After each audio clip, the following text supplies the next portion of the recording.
కాత్యాయని భోంచేసావా ఒరే అఖిల్ ఇదేమి పాటరా. Hi hi అందరికీ, ఏం చేస్తున్నారు, ఎలా ఉన్నారు?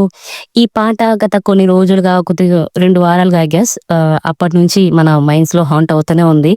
రోజు ఏదో విధంగా ఒక ట్రామాలోకి వెళ్ళిపోయి, లైక్ ఒక ఫన్ కంటెంట్ మీద కనెక్ట్ అయిపోయి దాన్ని మనం రోజు గుర్తు చేసుకుంటూ నవ్వుకుంటూ, అంటే దాన్ని ఏదో ఒక విధంగా కనెక్ట్ చేసుకుంటున్నాం అనమాట మన తెలుగు ప్రజలందరూ. మీరేమంటారు ఈ విషయం మీద? నాకైతే చాలా యూనిక్ అనిపించింది.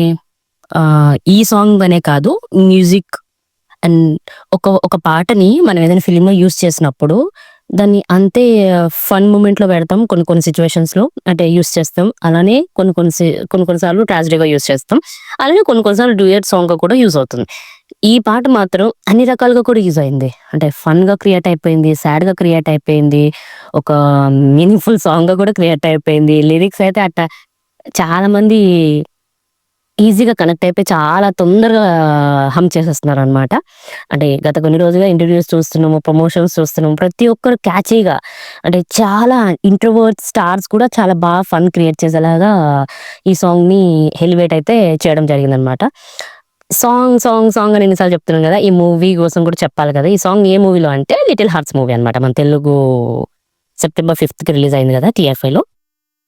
లైక్ అంటే ఇప్పుడు పెద్ద పెద్ద సినిమాలు వచ్చినప్పుడు తెలుగు వాడు సత్తా చెప్పడమే కాదు, ఇలా చిన్న చిన్న సినిమాలు, చిన్న సినిమా అంటే చిన్న సినిమా అంటే మెసేజ్ ఓరియంటెడ్ లేకపోతే ఫన్ ఓరియంటెడ్ కాకుండా చిన్న సినిమాని ఎందుకు అంటున్నానంటే, లో బడ్జెట్ మీద తీసినప్పుడు కానీ, ఒక తక్కువ కాల్ అది ఏమంటారు షెడ్యూల్ ఉంటుంది కదా, 32 days తీయడం కానీ, కొత్త కాస్ట్ అంటే కొత్తగా వచ్చిన యాక్టర్స్ తో తీయడం కానీ, నాకు ఇది ఒక ఏమంటారంటే ఎక్స్పెరిమెంటల్, లైక్ ప్రయోగం చేసినప్పుడు దాన్ని మనం ఎలివేట్ చేసి సక్సెస్ కొడితే అది గొప్ప సినిమాగా మారుతుంది. ఈవెన్ అది పెద్ద బడ్జెట్ మూవీ అయినా, చిన్న బడ్జెట్ మూవీ అయినా అలా అనమాట. ఆ రేంజ్ లో వచ్చిన మూవీ లిటిల్ హార్ట్స్. నేనైతే అసలు ఎక్స్పెక్ట్ చేయలే. నేను జస్ట్ బ్లైండ్ గా వెళ్ళిపోయా మూవీకి. ఎంత నవ్వుకున్నానంటే పడి పడి, స్టార్టింగ్ టైటిల్ దగ్గర నుంచి ఎండ్ కార్డ్ వరకు ఫుల్ ఫన్ అండ్ మధ్యలో జస్ట్ సీరియస్ నోట్స్ వచ్చాయి అనమాట. అవి కూడా చాలా గుచ్చుకుంటాయి జనాలకి. అంటే ఈవెన్ ఏంటంటే ఇక్కడ కనెక్ట్ అయ్యేది ఏంటంటే పిల్లలతో పాటు పేరెంట్స్ కూడా కనెక్ట్ అవుతారు. ఆ మూవీని అలా మనకి చూపించడం జరుగుతుంది అనమాట. ఇప్పుడు చిన్న పాయింట్ ఒకటి చెప్తాను చూడండి. ఒక అబ్బాయి ఒక అమ్మాయిని ఫాలో అయినప్పుడు తన హెయిర్ స్టైల్ ని కూడా అంతగా ఫాలో అవుతాడు. తన నుంచి మెసేజ్ రావాలంటే ఇలాంటి ఫార్వర్డ్ మెసేజెస్ కూడా ఇప్పటికి కూడా పంపిస్తుంటారు. Before corona, after corona, before Jio, after Jio, panipuri plate కి ఎన్నొచ్చాయి, ఇలాంటివి చిన్న చిన్న పాయింట్స్ చెప్పడంలోనే నీ అంటే మనకి డైరెక్టర్ కున్న విజన్ తెలుస్తుంది అనమాట. సో ఆ చిన్న చిన్న పాయింట్ ని వెరీ క్లీన్ గా చూపించారు చూడండి. అది చాలా కష్టమైన పాయింట్ అనమాట.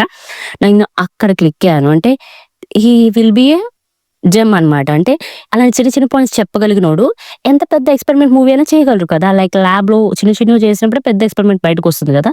సో అలా అనిపించింది నాకు. అండ్ దట్ టు ఆ ఏజ్ మూవీ, అంటే ఏజ్ డిఫరెన్స్ మూవీ పెట్టడం కానీ, ఆ పాయింట్ ని యూస్ చేయడం కానీ, తర్వాత ఇద్దరు క్లారిఫికేషన్స్, అంటే ఒక అబ్బాయి ఒక అమ్మాయికి ఎంత క్లారిఫికేషన్ ఉండాలి, ఏంటి ఉండాలి, అంటే ఎలా మేనేజ్ చేసుకోవాలి మైండ్ సెట్ ని, లైఫ్ స్టైల్ అనేసి. అంటే కొన్ని సిచ్యువేషన్స్ జరిగాక కొన్నిసార్లు మారుతాం కదా మనము, అంటే చేంజ్ అవుతుంటాం కదా. ఆ చేంజ్ ఎలా వచ్చింది, చేంజ్ ఎలా అలానే డ్రాగ్ చేసుకుంటూ లైఫ్ ని ఎలా తీసుకెళ్తుంది, ఈవెన్ పేరెంట్స్ ని ఎలా కన్విన్స్ చేయాలన్నది, పేరెంట్స్ తో ఎలా హ్యాండిల్ చేసుకోవాలన్నది అని సింపుల్ గా చెప్పారు. అవి చాలా కష్టమైన పాయింట్స్, బట్ ఈజ్ తో చెప్పారనమాట. అంటే ఈజీగా మనం హ్యాండిల్ చేసుకోవచ్చు, ఏ సిచ్యువేషన్ అయినా మనం హ్యాండిల్ చేసుకోవచ్చు అనే పెద్ద పాయింట్ ని చిన్న సినిమాలో చెప్పడం అనేది చాలా పెద్ద ఏమంటారంటే, అంటే కొంతమందికి చాలా ఇష్టంగా చెప్పాలన్నప్పుడు వాళ్ళకి ఇష్టంగా వచ్చేస్తుంది అది. అంటే అంత పెద్ద కష్టం అనిపించదు వాళ్ళకి. ఈ డైరెక్టర్ అలానే చేశారు, సాయి మార్తన్ గారు. ఈజీగా చెప్పేసి వెళ్ళిపోయారు మనకి. చాలా పెద్ద పాయింట్ కాకపోతే అది అంత ఈజీ కాదు చెప్పడం. He did it very well అనమాట. ఇంకా మ్యూజిక్ అతను తెలిసిందే కదా. అంటే ఐమాక్స్ లో రివ్యూస్ ఇచ్చానని చెప్పేసి అప్పట్లో ఏడీగా చేసి, ఇప్పుడు అంటే యాక్చువల్లీ మల్టీ టాలెంటెడ్ తను. సాంగ్, మ్యూజిక్ అన్ని తనే చేసుకున్నారు, ఎడిటింగ్ చాలా బాగా అనిపించింది. ప్రతి సీన్ నాకు చాలా నచ్చింది. అండ్ మౌలి గారు యాక్టింగ్, హీరోయిన్ గారు యాక్టింగ్, అంటే పేరెంట్స్ ఆఫ్ కోర్స్ అందరూ బాగా చేశారు. కాలేజ్ స్టూడెంట్స్ జయకృష్ణ, మధు గారు అందరూ చాలా చాలా చాలా బాగా చేశారు. అండ్ మీరు కూడా చూసే ఉంటారు. ఈ పాటకి 2, 3 సార్లు చూసుంటారు.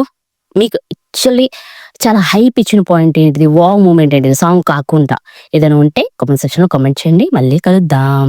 ఉంటా మరి. See you. నా వీడియోస్ గనుక మీకు నచ్చినట్టయితే ప్లీజ్ సబ్స్క్రైబ్. By by.